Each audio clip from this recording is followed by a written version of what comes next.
tardes, mi nombre es Cindy López, estudiante de psicología. El día de hoy estaremos abordando el tema de conflicto y vamos a empezar por la siguiente pregunta. ¿Cuáles son los eventos o situaciones que generan el conflicto? Para eso tenemos a Carolina López. Ella nos va a responder el siguiente planteamiento. Bueno, pues yo realmente pienso que son muchas las situaciones o los eventos que generan conflicto en una sociedad. Principalmente si nos centramos en nuestro contexto colombiano, podríamos decir que el conflicto en nuestro país proviene de la guerra, pero digamos que eso sería como limitarnos en un contexto específico y no entender las diferentes problemáticas que se pueden presentar en una sociedad. Nuestro conflicto en nuestro país no depende únicamente de la guerra, sino que se deriva de diferentes situaciones que se presentan a nivel local, a nivel de la sociedad. Se presentan conflictos a nivel político, a nivel económico, a nivel cultural, a nivel social y no únicamente provenientes, por decir así, de la guerra. Si nos concentramos, por ejemplo, en el campo político, ya los conflictos provienen de la corrupción o del mal manejo de los recursos. Si nos centramos en el ámbito educacional o en el contexto educativo, los problemas ya provienen de los mismos estudiantes que vienen, digamos, con problemas específicos como violencia intrafamiliar, problemas con los mismos profesores. Ahí ya se genera un tipo de conflicto que altera la sociedad. Si nos centramos en el ámbito cultural, vienen problemas de la misma sociedad en relación con la cultura, al no comprender o al no entender o establecer un vínculo con nuestras raíces. Entonces digamos que cada ámbito como tal genera conflictos en la sociedad, pero ya depende de la forma, ya depende de nuestra forma de pensar, de nuestra ideología, de nuestra manera de encontrar una solución para solucionar este tipo de conflictos. Digamos que la solución de un conflicto se da dependiendo de nosotros mismos en relación con la sociedad y de cómo podemos encontrar soluciones pertinentes pues para dar fin a dichas problemáticas. Pero considero que el principal recurso para que digamos que estos conflictos puedan tener fin o encontrar una solución es a través de la educación, a través de la educación, a través de cómo se forme al sujeto o al ser humano en el ámbito educativo, es que asimismo vamos a ser capaces de entender y de afrontar y de encontrar posibles soluciones a los diferentes conflictos que se presenten en una sociedad. Muchas gracias, Carolina, por tu planteamiento. Buen día para todos, mi nombre es Adriana Luna, soy estudiante de la Universidad Minuto de Dios. En esta oportunidad estoy acompañada con el señor Leonardo Mantilla, que nos va a hablar acerca de algunos puntos del conflicto y paz en Colombia. Buen día, señor Leonardo. Buenos días. Desde su punto de vista, ¿cuáles serían los intentos de paz en Colombia? Bueno, hemos tenido varios intentos, nos hemos reunido varias veces con las FARC para atender el conflicto. Algunos han sido fallidos, gracias a la buena gestión del gobierno y la voluntad de paz de las FARC, pues nos ha dado buenos resultados. Pero uno que recordamos con resultados positivos es el conflicto que se desarrolló con el M-19 y del que ya tenemos en este momento resultados firmes, donde vemos gobernantes de este grupo armado que han llegado a tener buenos resultados. Muchas gracias. ¿Y usted cree que se pondrían en juego algunos recursos y bienes comunes en este conflicto? Pues ese es el gran reto que tiene el gobierno, porque realmente podrían llegarse a poner en juego si los utilizan de mala manera. O sea, estamos viendo que en este momento los sitios de concentración donde están reunidos los grupos de las FARC están, digamos que de alguna manera ellos están pretendiendo que allí se van a quedar. Y lo que se pactó inicialmente, o lo que se le dijo a la opinión pública, era que no se iban a quedar en estos lugares. Podría ponerse en riesgo la estabilidad de ciertos recursos en estas zonas.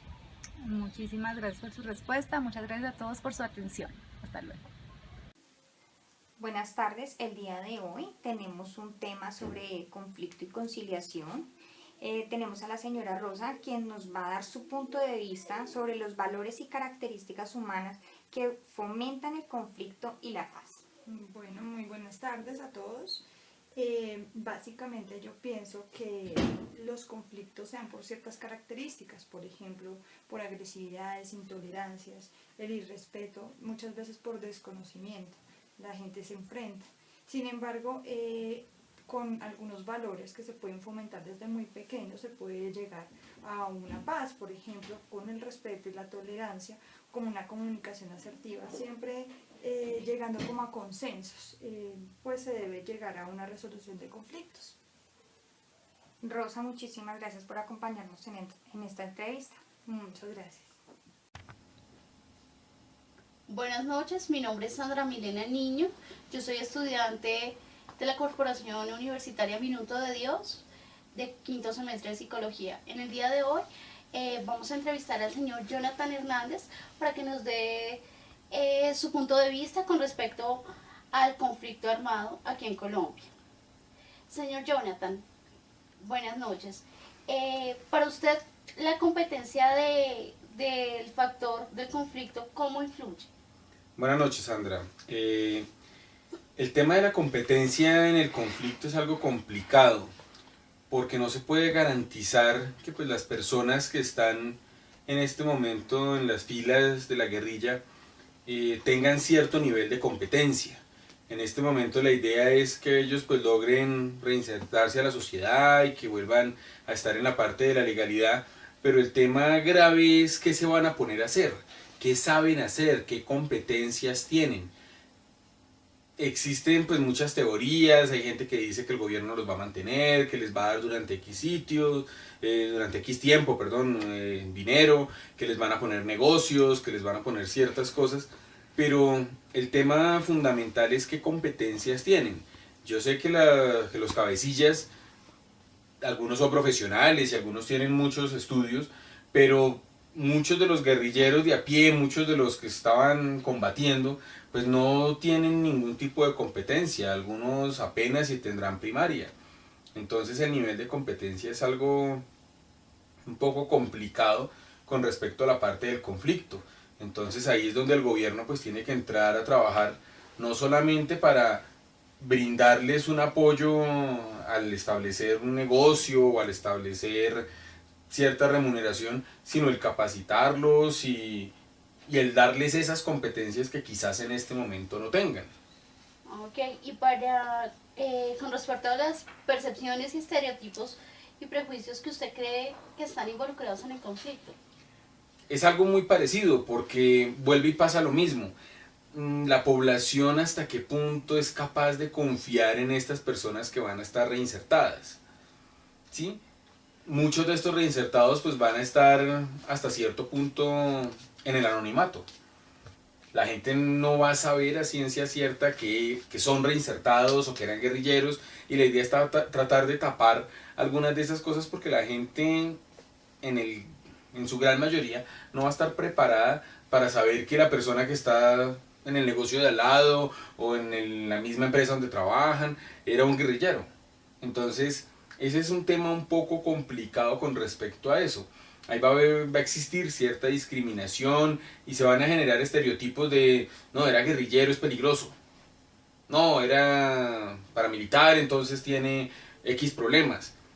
Ahí va a ser algo complicado porque al pueblo, a las personas no se les va a olvidar los actos que cometieron, todo lo que hicieron, y fueron muchos años con muchos actos que no se van a olvidar de un día para otro, ¿sí?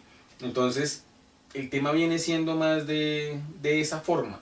La idea es que nuevamente el gobierno entre para tratar de ir poco a poco integrándolos a la sociedad y que pues demuestren ellos mismos que son personas de bien y que quieren seguir haciendo el bien y que pues no hay ningún problema contra los demás. Bueno, muchísimas gracias, señor Jonathan, por su punto de vista.